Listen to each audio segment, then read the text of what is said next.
பிதா சுதன் பரிசுத்த ஆவியின் பேராலே ஆமேன். ஆண்டவர் உங்களோடு இருப்பாராக, உம் ஆன்மாவோடும் இருப்பாராக. புனித பவுல் கொரிந்தியருக்கு எழுதிய முதல் திருமுகத்தில் இருந்து வாசகம். அதிகாரம் 8, இறை வார்த்தை 12. இவ்வாறு நீங்கள் வலுவற்ற மனசான்றை காயப்படுத்தி சகோதரர் சகோதரிகளுக்கு எதிராக பாவம் செய்தால் அது கிறிஸ்துவுக்கே எதிராக பாவம் ஆகும். ஆண்டவரின் அருள்வாக்கு. இறைவா உமக்கு நன்றி. கிறிஸ்துவுக்குள் பிரியமான என் அன்பு சகோதர சகோதரிகளே, உங்கள் அனைவரையும் நம் ஆண்டவராகிய இயேசு கிறிஸ்துடைய திரு பெயரினால் நான் ஆசீர்வதிக்கின்றேன். இந்த நாளிலே ஆண்டவராகிய இயேசு கிறிஸ்து உங்களை ஆசீர்வதிக்கவே ஆசீர்வதித்து உங்களை பலப்படுத்தி உங்களிடம் இருக்கக்கூடிய பலவீனத்தை எடுத்து மாற்றி உங்களுக்கு ஒரு சமாதானத்தை தருவாராக. உயிர்த்த ஆண்டவராகிய இயேசு கிறிஸ்து உங்களோடும் உங்களுடைய குடும்பத்தோடும் தங்குவாராக. அன்பார்ந்தவர்களே, ஆண்டவருடைய ஆசீர்வாதம் ஒவ்வொரு நாளும் நம்மை தேடி வருகின்றது. ஆனால் நாம் அதை பெற்றுக்கொள்ளாதபடி பெற்றுக்கொள்ள தகுதி அற்றவர்களாக இந்த உலகத்திலே நாம் வாழ்ந்து கொண்டு இருக்கின்றோம். ஏனென்றால் முதலில் ஆண்டவர் மீது நம்பிக்கை வைக்க வேண்டும், விசுவாசம் கொள்ள வேண்டும், பாவங்களை அறிக்கையிட வேண்டும், பரிசுத்த வாழ்க்கை வாழ முயற்சி செய்ய வேண்டும். அதன் பிறகுதான் நம்முடைய வாழ்க்கையிலேயும் ஆண்டவரால் அற்புதம் செய்ய முடியும். அன்பார்ந்தவர்களே, அதற்கு நாம் அற்புதங்களை பெற்றுக்கொள்ள நாம் என்ன செய்ய வேண்டும்? முதலில் எது கிறிஸ்துவுக்கு எதிரான பாவம் என்பதை நாம் அறிந்திருக்க வேண்டும். அன்பார்ந்தவர்களே, மனிதர்களுக்கு எதிராக தவறு செய்யும் பொழுதும் அவர்களை தண்டிக்க ஒவ்வொரு நாட்டிலும் அங்கே நீதிமன்றம் இருக்கின்றது, காவல் நிலையங்கள் இருக்கின்றன. அதன் வழியாக அவர்கள் பிடிக்கப்பட்டு நீதிமன்றத்திலே நிறுத்தப்படுகிறார்கள். அங்கே அவர்களுக்கு தீர்ப்பு வழங்கப்படுகின்றது. ஏனென்றால் ஒருவேளை தவறு செய்யாமல் இருந்திருந்தால் அவருக்கு விடுதலை கிடைக்கும். அவர்கள் தவறு செய்திருந்தால் அவருக்கு விடுதலை கிடைக்காது, அவருக்கு தண்டனை தீர்ப்பு கிடைக்கும். அந்த தண்டனையை அவர் பெற்றுக்கொள்வார். அதே போல் பாருங்கள், இந்த உலகத்தில் நாம் மற்றவர்களை காயப்படுத்தும் பொழுதும் மற்றவர்களை வேதனைப்படுத்தும் பொழுதும் நமக்கு எதிராக செயல்பற்றவர்களுக்கு எதிராக செயலாற்றி அநேக காரியங்களை தீமைகளை செய்யும் பொழுதும் மற்றவர்களை நாம் ஒவ்வொரு நாளும் அவமானப்படுத்தும் பொழுதும் நாம் ஒவ்வொரு நாளும் பாவத்திற்கு மேல் பாவம் செய்து கடவுளை நம்பாதபடி தீய ஆவியினூர் துணையோடு நடக்கக்கூடிய வேளையிலே நம்முடைய சகோதர சகோதரிகளை காயப்படுத்தி விடுகின்றோம். எப்படி? அவர்களுடைய வலுவற்ற மனநிலையை கண்டு வலு மிக்கவர்களோடு நாம் போராட மாட்டோம். வலுவற்றவர்களை தான் நாம் அவர்களுக்கு எதிராக பாவம் செய்வோம், அவர்களை கண்டிப்போம். அதைத்தான் ஆண்டவர் சொல்லுகின்றார், அந்த பாவம் எனக்கு எதிரான பாவம் என்று. பாருங்கள், உங்கள் வீட்டிலே உங்களுக்கு ஒரு வேலைக்கார பெண் இருக்கிறார்கள் என்றால், அல்லது ஒரு வேலை செய்வதற்காக ஒரு டிரைவரோ அல்லது உங்களுடைய தோட்ட தொழிலாளர் யாராவது இருக்கிறார் என்றால், நீங்கள் உங்களுடைய பலத்தை அவர்கள் மீது காட்டுவீர்கள், உங்களுடைய அதிகாரத்தை அவர்கள் மீது காட்டுவீர்கள். ஆனால் உங்களை விட பலசாலியாக இருக்கக்கூடிய, உங்களுக்கு மேல் அதிகாரியாக இருக்கக்கூடிய அவரிடம் பணிந்து நீங்கள் செல்வீர்கள். ஏனென்றால் உங்களுக்கு வேலை பறிபோய்விடும் என்பதில் உங்களுக்கு ஒரு பயம் உண்டு. அன்பார்ந்தவர்களே, அதே போல வலுவற்ற மனிதர்களை நீங்கள் காயப்படுத்தி குற்றப்படுத்தி வேதனைப்படுத்தி அவமானப்படுத்தி அவர்களுக்கு எதிராக செயலாற்றக்கூடிய வேளையிலே அது ஆண்டவராகிய இயேசு கிறிஸ்துவுக்கு எதிரான பாவம் என்பதை நீங்கள் அறிந்து கொள்ள வேண்டும்.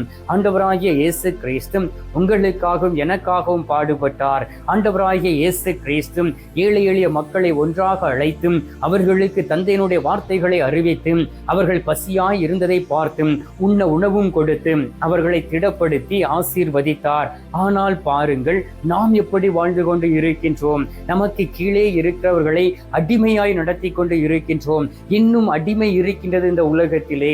நீங்கள் கொடுக்கக்கூடிய ஊதியத்தை ஒழுங்காக கொடுக்காதபடி அதில் நீங்கள் பிடித்து கொண்டு மற்றவர்களை ஏமாற்றி கொண்டு மற்றவர்களை நீங்கள் காயப்படுத்தி கொண்டு இந்த உலகத்தில் வாழ்ந்தீர்கள் என்றால் ஆண்டவர் உங்களுக்கு எதிராக செயலாற்றுவார்.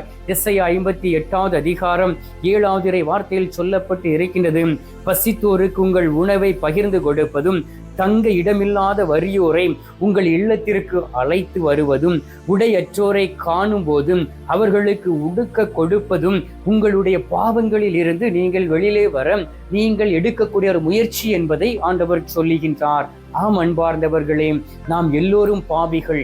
எனவேதான் பாவம் அறியாத இயேசு கிறிஸ்து உங்களுக்காக பாவமானார், உங்களுக்காக சாபமானார். உங்களை மீட்டுக் கொள்வதற்காக, உங்களுடைய பசியை போக்குவதற்காக, உங்களுக்கு ஆன்மீக உணவாகிய தன்னுடைய உடலை தருவதற்காக, நீங்கள் இந்த உலகத்தில் அல்ல மறு உலகத்தில் ஒரு இடம் தருவதற்காக நீங்கள் வறியவர்களாக அலைந்துவிடக் கூடாது என்பதை அவர் அறிந்து கொண்டபடியினால் உங்களை ஆசீர்வதித்து, உங்களை பலப்படுத்தி, உங்களோடு கூட இருந்து உங்களை தைரியப்படுத்தி வழிநடத்தி கொண்டு இருக்கின்றார்.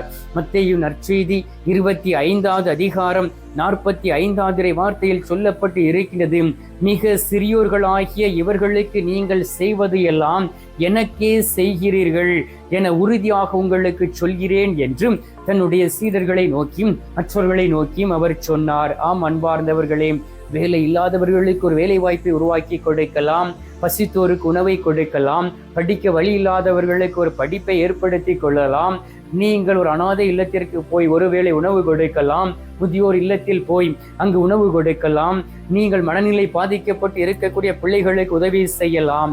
இவ்வாறு நீங்கள் அயலானுக்கு உதவி செய்ய செய்ய இயேசு கிறிஸ்துவுக்கு எதிராக பாவம் செய்திருந்தாலும் அவை மன்னிக்கப்பட்டு நீங்கள் பரிசுத்தம் அடைகிறீர்கள். அன்பார்ந்தவர்களே, உங்களை பரிசுத்தப்படுத்துவதற்காக, உங்களை வாழ வைப்பதற்காக, உங்களை இந்த உலகத்தில் அல்ல மறு உலகத்திலும் வாழ வைப்பதற்காக இயேசு மனிதனாக இந்த உலகத்தில் பிறந்து வந்தார்.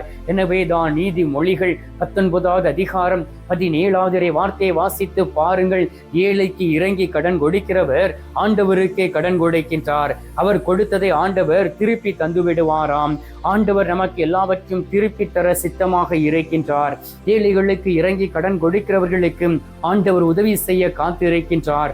ஒருவேளை நீங்களும் ஏழை எளியவர்களாக இருக்கலாம், படித்து முன்னேறி இந்த நிலைமைக்கு வந்திருக்கலாம். ஏன் நீங்கள் மற்றவர்களுக்கு உதவி செய்யக்கூடாது? ஏழ்மை நிலையில் இருக்கிறவர்களை ஏன் சந்திக்க கூடாது என்பதை ஆய்ந்து அறிந்து பாருங்கள். ஏனென்றால் எல்லோருமே அடித்தட்டில் இருந்து வந்தவர்கள் தான், எல்லோருமே விண்ணில் இருந்து வந்தவர்கள் கிடையாது. இந்த மண்ணில் இருந்து வந்து ஆண்டவர் கொடுத்த நம்மளுடைய ஆசீர்வாதங்களை நாம் சுரண்டி எடுத்துக்கொண்டு வாழ்ந்து கொண்டு இருக்கின்றோம். எனவே அன்பார்ந்தவர்களே, வாழக்கூடிய இந்த நாட்களிலே, இந்த உலகத்திலே நாம் உற்சாகத்தோடு இருக்கவும், மன நிம்மதியோடு வாழவும், ஆண்டவருக்கு பிரியமான காரியங்களை செய்யவும் நாம் ஒவ்வொரு நாளும் தனித்திருந்து தனி ஜபத்தில் நிலைத்திருப்போம். அப்பொழுதுதான் இயேசு கிறிஸ்துவுக்கு எதிரான பாவங்களில் இருந்து விடுதலை பெற முடியும். எனவே மனிதர்களுக்கு எதிராக பாவம் செய்யும் பொழுது மிகவும் கவனமாக இருப்போம். 1 கொரிந்தியர் 8:12 சொன்னதுபடி வலுவற்ற மனசான்றை காயப்படுத்தி சகோதர சகோதரிகளுக்கு எதிராக பாவம் செய்தால் அது கிறிஸ்துவுக்கு எதிரான பாவம் என்று வாசிக்க கேட்டோம். கவனமாக இருந்து நற்கருணை நாதர் மீது கண்களை பதிய வைத்து நாம் ஜெபிப்போம். ஒவ்வொரு நாளும் மன்றாடுவோம். எங்கள் பரலோக தந்தையே, இயேசு கிறிஸ்துவே, தூயனல் ஆவியே, தகப்பனே, இந்த அருமையான காலை பொழுதிற்காக உமக்கு நன்றி சொல்லி உம்மை துதித்து உம்மை ஆராதிக்கிறோம். அப்பா ஆண்டவரே, ஒவ்வொரு நாளும் உம்மை தேடி வரவும், உம்மை ஆராதித்து வணங்கி உமக்கு நன்றி செலுத்தவும், உமது பிள்ளைகளாக மாறவும் நீர் எங்களோடு கூட உடன்பட்டு இருப்பதற்காக உமக்கு நன்றி அப்பா. ஆதியும் அந்தமுமாக இருக்கின்றீர், தொடக்கமும் முடிவுமாக இருக்கின்றீர், ஒளியாக இருக்கின்றீர், இருளை மாற்றுகின்றீர். இதோ உமது பிள்ளைகள் உமக்கு எதிராக பாவம் செய்திருக்கலாம், அயலாரை அன்பு செய்யாதபடி, உதவி என்று வந்தவர்களுக்கு உதவி செய்யாதபடி, எது நல்லது கெட்டது என்று தெரியாதபடி பாவத்திற்கு மேல் பாவம் செய்து தன்னை காயப்படுத்தி கரைப்படுத்தி வாழ்ந்து கொண்டு இருக்கலாம். ஆண்டவராகிய இயேசு கிறிஸ்துவே, யார் எல்லாம் பாவம் செய்து வீழ்ந்து போய் இருக்கிறார்களோ அவர்கள் மனம் மாறி என் ஆண்டவராகிய இயேசு கிறிஸ்துவை ஏற்றுக்கொண்டு நடக்க என் ஆண்டவருடைய வல்லமை மிக்க கரத்தின் கீழ் அவர்கள் தங்களை தாழ்த்தி ஒப்புக் கொடுக்கக்கூடிய பாக்கியத்தை கொடுப்பீராக. அதிசயங்களையும் அற்புதங்களையும் செய்யக்கூடிய தெய்வமே, ஒளியாய் இருக்கக்கூடிய உன்னத தகப்பனே, நீரே கூட இருந்து வழி நடத்தும் அப்பா. நீர் எங்களோடு கூட இருப்பதை ஒவ்வொரு நாளும் வெளிப்படுத்துகிறீரே, அதற்காக உமக்கு ஸ்தோத்திரம். பிள்ளைகளை தொடுவீராக, நோயில் இருக்கிறவர்களுக்கு விடுதலை கொடுப்பீராக, ஒரு அடையாளத்தையும் அற்புதத்தையும் செய்திட வேண்டுமாய்மை நோக்கி செபிக்கிறேன் அப்பா. இந்த அருமையான காலை பொழுதிலே நீர் எங்களுடைய ஜெபத்தை கேட்டிருப்பதற்காக உமக்கு நன்றி. ஜெபத்தை கேட்டு பதில் தந்திருப்பதற்காக உமக்கு ஸ்தோத்திரம், ஸ்தோத்திரம், ஸ்தோத்திரம். மீட்பெரும் இரட்சகருமான இயேசுவின் திருக்கரத்தில் ஒப்புக் கொடுத்து எங்கள் பாதுகாவலராம் புனித சூசையப்பர் வழியாக ஜெபிக்கின்றோம். அன்பு தந்தையே, ஆமீன். பரலோகத்தில் இருக்கிற எங்கள் பிதாவே, உம்முடைய நாமம் அர்ச்சிக்கப்படுவதாக, உமது ராஜ்யம் வருக, உமது சித்தம் பரலோகத்தில் செய்யப்படுவது போல பூலோகத்திலும் செய்யப்படுவதாக. எங்கள் அனுதின உணவை எங்களுக்கென்று அளித்தருளும். எங்களுக்கு தீமை செய்கிறவர்களை நாங்கள் பொறுப்பது போல எங்கள் பாவங்களை பொறுத்தருளும். எங்களை சோதனை விளைவிடாதையும் தீமையில் இருந்து எங்களை ரட்சித்தருளும். ஆமேன். அருள் இறைந்த மரியே, வாழ்க்கை கர்த்தர் உடனே, பெண்களுக்குள் ஆசீர்வதிக்கப்பட்டவள் நீரே. உம்முடைய திரு வயிற்றின் கனியாகிய இயேசுவும் ஆசீர்வதிக்கப்பட்டவரே. அச்சிஷ்ட மரியே, சர்வேசுடைய மாதாவே, பாவிகளா இருக்கிற எங்களுக்காக இப்பொழுதும் எங்கள் மரண நேரத்திலும் வேண்டிக் கொள்ளும். ஆமேன். பிதாவுக்கும் சுதனுக்கும் பரிசுத்த ஆவிக்கும் மகிமை உண்டாவதாக.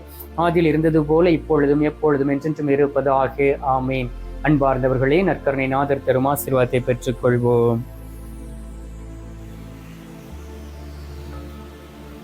எல்லாம் அல்ல இறைவன், பிதா, சுதன், பரிசுத்த ஆவி உங்களை ஆசீர்வதிப்பாராக.